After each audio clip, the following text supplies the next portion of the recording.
Hello friends, I am Kanchan Gahekar and today we are with a new topic, expansion of idea. You are watching my YouTube channel. If you don't subscribe it still now, you just like it and subscribe it. Okay. If you are watching regularly, you will get the best updates of grammar and writing skills, right? Because today we are taking the lecture of writing skill only, and the lecture is about expansion of idea. Now this expansion of idea is useful for standard 9, 10 and 12 standard. Okay, for state board. Okay, so it will be for 4 marks or 5 marks, but if you accustomed to write it down, you will get 100% marks out of it. Okay, so 4 marks or 5 marks doesn't matter, but it will accelerate your speed of thinking.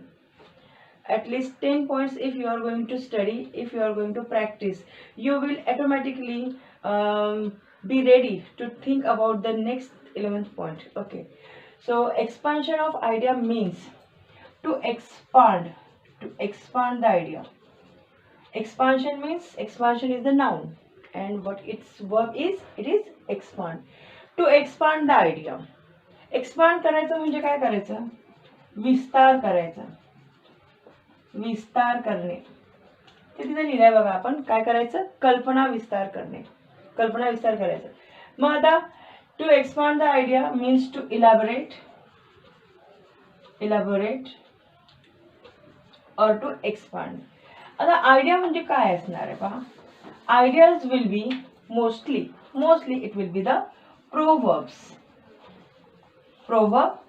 Proverb is a very popular saying. Proverb काय असतं? It is a popular saying which consists of an advice or suggestion. It will be consisted of an advice or suggestion. Whatever the verb, whichever the verb we are going to see, they will definitely contain advice or a suggestion. Now this expansion of idea has 3 steps. We are going to discuss all these 3 steps. Look, this is not a composition, it's not an essay nahi hai. On the contrary, it's a little composition, we can call it composition, but it's different from the composition because it is written in particular steps. 3 particular steps we are going to discuss. Okay, step number 1. Step 1 मी तुम्हाला अतिशय साध्या आणि सोप्या पद्धतीने सांगणार आहे. 3 शब्दांमध्ये 3 step समजून सांगणार आहे आणि त्या तुम्हाला समजतील याची मला खात्री आहे. पहा, स्टेप नंबर 1 मीनिंग. हा एक शब्द सुद्धा सफिशियंट आहे मला असं वाटतं. पहिल्या स्टेप मध्ये काय करायचं आपल्याला, पहिल्या स्टेप मध्ये आपल्याला एक्सपान्शन ऑफ आयडिया जो कोणता, ठीक आहे आपण एक लिहून टाकू या ठिकाणी. समजा आपण लिहिणार आहे Rome was not built in a day. आपण असं म्हणणार, Rome was not built in a day. असं एखादं प्रोवर्ब आपल्याजवळ आहे, अशी सेइंग आहे आणि मग याचं मिनिंग लिहायचं आहे आपल्याला. जनरली हे प्रोवर्ब कसे असतात, मेटाफोरिकल असतात. आता मेटाफोर तुम्हाला समजतो. मेटाफोर म्हणजे काय असतं की 2 ऑब्जेक्ट्स जे आहेत, 2 नाउन आहेत, 2 व्यक्ती आहेत, त्यांना एकमेकांसोबत कंपेअर करत असताना दोघंही एकसारखे आहेत असं सांगितलं जातं. You must know the difference between simile and metaphor. Simile म्हणजे एक वस्तू दुसऱ्यासारखी काम करते. ओके, जसं आपण म्हणणार Shivaji Maharaj fought like a lion, सिंहासारखे लढलेत. पण मेटाफोर मध्ये काय म्हणतो आपण, Shivaji Maharaj was a lion in the war. युद्धामध्ये अतिशय सिंहासारखे लढले असं म्हणून आपण सिंहच होते ते जणू काही, राईट. त्याला म्हणतात मेटाफोर. तर प्रत्येक ऑलमोस्ट सगळ्या एक्सपान्शन ऑफ आयडियामध्ये मेटाफोर कन्सिस्ट केला असतो, त्याच्यामध्ये समाविष्ट असतो. रोम हा जो शब्द आहे हा मेटाफोरिकल वापरलेला आहे. It is a metaphorical word. Metaphorical word आहे. Rome was not built in a day. Rome हे जे शहर आहे ते एका दिवसात वसवल्या गेलेले नाही. बरोबर आहे. आर्किटेक्चरल हेरिटेज आहे, वर्ल्ड आर्किटेक्चरल हेरिटेज आहे रोम. आणि मग रोम हे शहर एका दिवसात, त्याला हे जे आज स्टेटस मिळालं आहे ते त्याला एका दिवसात मिळालं आहे का नाही. तर ते अनेक दिवसाची मेहनत, अनेक दिवसात एक लांब लचक कालखंड त्याच्यामध्ये लागलेला आहे. तर मेटाफॉरिकल आहे. Rome was not built in a day. म्हणजेच काय की रोम, आपण असं म्हणणार, मिनिंग लिहित असताना काय म्हणणार मग आपण की Rome is a city which is today's world cultural heritage. Okay, so Rome was not built in a day. आपण काय म्हणणार मग की no any work, not a single work can be done, no great work can be done in a single day. याचं meaning काय लिहिणार आपण, no great work can be done in a single day. एका दिवसात कोणतेही महान कार्य एका दिवसात होत नाही. म्हणजेच काय की it needs a continuous and consistent efforts. काय कशाची गरज असते की कंटिन्युअस, सातत्याने, कन्सिस्टंट म्हणजे सुद्धा सातत्याने त्याला मेहनत करण्याची गरज असते. कुठलेही मोठं काम एका दिवसात होत नाही. तर असा मिनिंग आपण लिहिणार. पहिल्यांदा आपण तिथे लिहिणार की Rome is the city which is the world heritage, which has the status of world heritage, and it means that no great work can be done in a single day. So this is the step first. पहिली step काय आहे, पहिल्या step मध्ये आपण meaning लिहिणार. आपण जसे तसे एक्सप्लेन करणार. पहिल्यांदा जे सेंटेन्स दिलेलं आहे ते, आणि त्याच्यातून काय मतितार्थ निघतो, काय मीनिंग निघतो, ते मीनिंग आपण लिहिणार आहे. Okay, so Rome was not built in a day, त्याचा आपण मीनिंग लिहिला. त्यानंतर आहे मग आता स्टेप 2. स्टेप 2 मध्ये काय असणार आहे, एक्झाम्पल्स. एका शब्दामध्ये मी सांगणार examples to prove your meaning, to prove your sentence.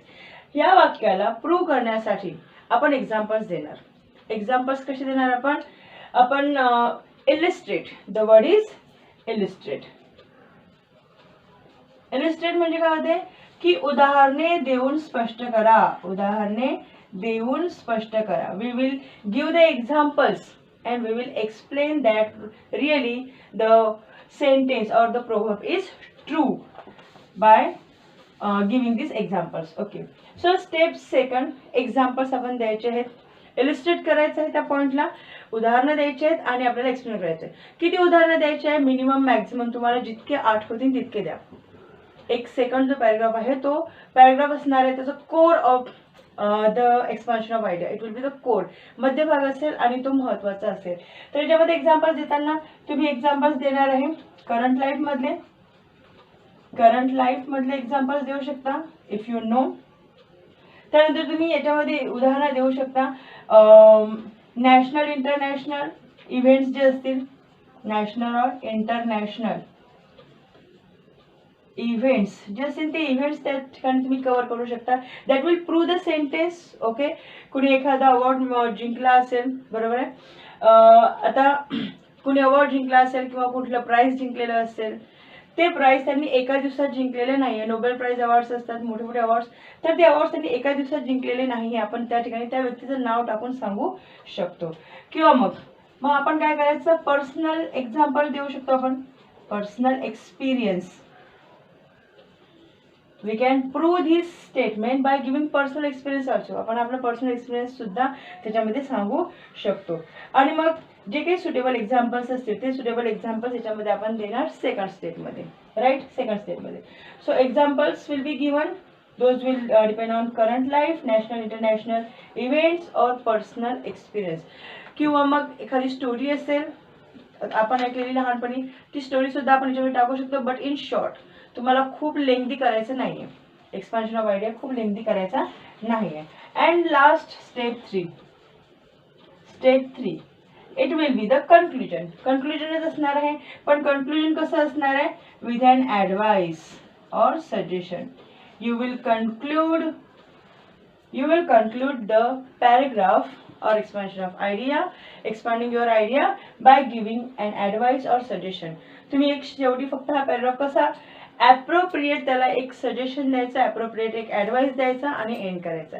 पाहता, Rome was not built in a day असं म्हणत असताना आपण काय म्हणणार आहे की therefore you will use this kind of words.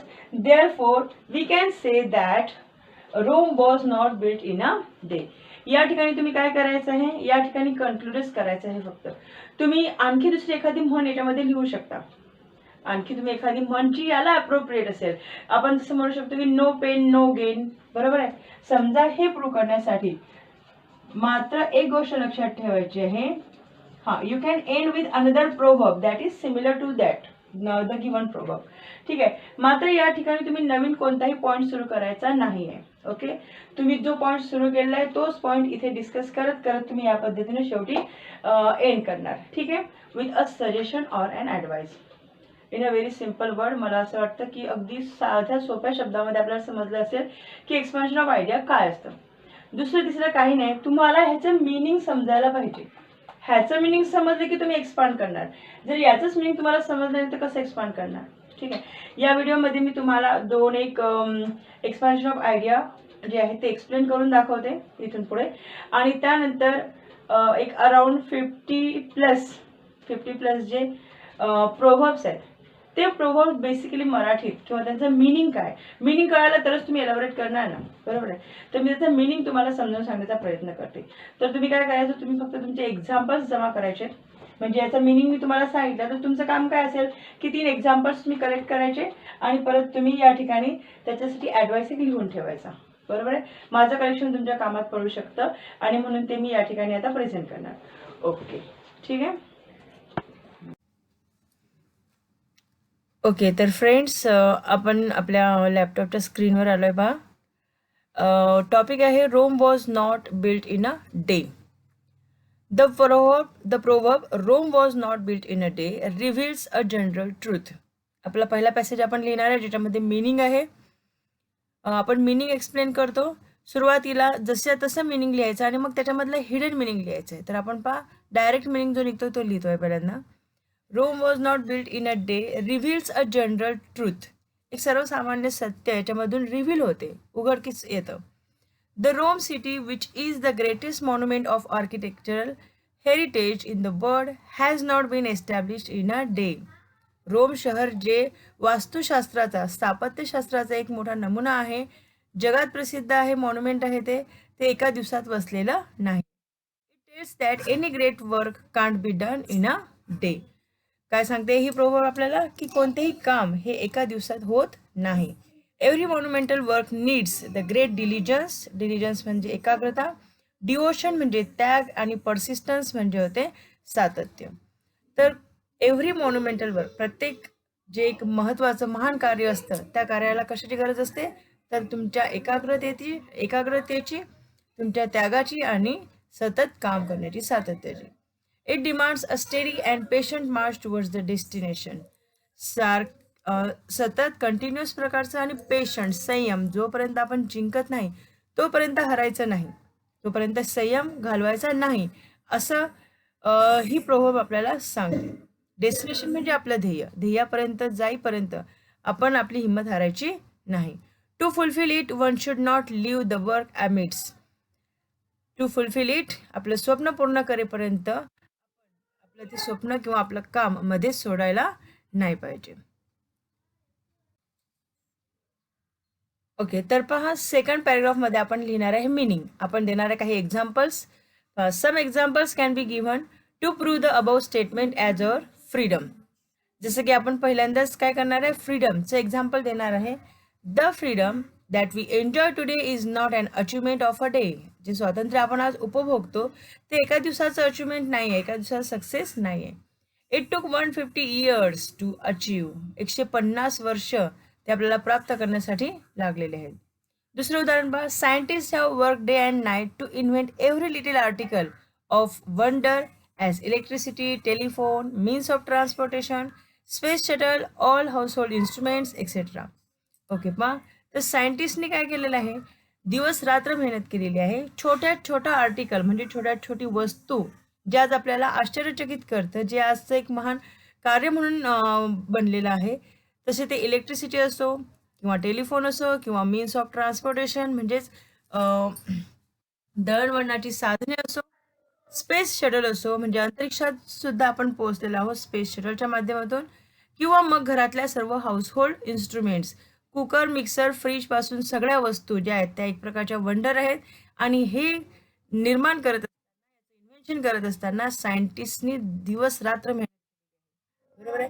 एका दिवसात आज विचारायला की इलेक्ट्रिसिटी बनवायची किंवा बल्ब बनवायचा आणि तो लगेच बल्ब दुसऱ्या दिवशी बनवून तयार, असं झालंय का? नाही. आपल्याला थॉमस एडिसनचं उदाहरण माहिती आहे, तुम्ही देऊ शकता की त्यांनी हजारावा प्रयत्न 1000 अटेम्प्ट्स त्यांनी केले आणि मग जाऊन त्याला जो बल्ब आहे त्या बल्बचं इन्व्हेन्शन तो करू शकलेला आहे. They fought against all their misfortunes but they persisted their work and when succeeded it became the great gift of humanity. ते आपल्या परिस्थितीशी लढलेत, मात्र त्यांनी सतत आपले प्रयत्न चालू ठेवलेत आणि जेव्हा ते यशस्वी झालेत it became the great gift of humanity. मग मात्र ते ह्युमॅनिटीचे मोठं एक मानवजातीला मिळालेलं वरदान ठरले. ठीक आहे, आता पाहू आपण तिसरं उदाहरण, ज्याच्यामध्ये आपण आपल्या कॉन्स्टिट्यूशनचं उदाहरण दिलेलं आहे. आवर कॉन्स्टिट्यूशन टूक 2 more years टू फॉर्म. माहिती आहे का तुम्हाला किती वर्ष लागलीत आपलं राज्यघटना लिहायला? 2 वर्ष 11 महिने 18 दिवस, बरोबर आहे. And it is the best for the biggest democracy in the world, that is India. आणि मग ही जी कॉन्स्टिट्यूशन बनून तयार झाली आहे ती आपल्या जगातील सर्वात मोठी त्या लोकशाहीसाठी बेस्ट अशी बनलेली आहे. Today's all celebrities, politicians, businessman and all successful people spend their lives to achieve their position. मग आज विविध क्षेत्रातले जे यशस्वी व्यक्ती असतील, सेलिब्रिटीज आहेत, पॉलिटिशियन्स आहेत, राजकारणी असतील, व्यवसाय करणारे असतील, तर हे सर्व सक्सेसफुल जे लोक आहेत त्यांनी आपलं अख्खं आयुष्य घालवलेलं आहे त्यांची ही पोझिशन मिळवण्यासाठी. मित्रांनो, या ठिकाणी तुम्ही वेगवेगळ्या लोकांची नावं लिहू शकता. सेलिब्रिटीमध्ये तुम्ही शाहरुख खान, ऐश्वर्या, तुम्हाला आवडणारे किंवा इन्स्पायर करतात त्यांची नावं तुम्ही लिहू शकता. पॉलिटिशियन्समध्ये पण तुम्ही नावं लिहू शकता, बरोबर आहे. बिझनेसमॅन अंबानी असेल, तुम्हाला जो व्यक्ती मोटिवेटिंग वाटतो त्याचं नाव तुम्ही या ठिकाणी एक्झाम्पल म्हणून टाकू शकता. ओके, हे झालं सेकंड पॅरेग्राफ, ज्याच्यामध्ये आपण 3 एक्झाम्पल्स दिले. आता आहे लास्ट आणि थर्ड पॅरेग्राफ, ज्याच्यामध्ये आपण ॲडवाइस देणार आहे किंवा सजेशन देणार आहे. With all about examples we can say that all great deeds, all wonders of life have not been completed in a day.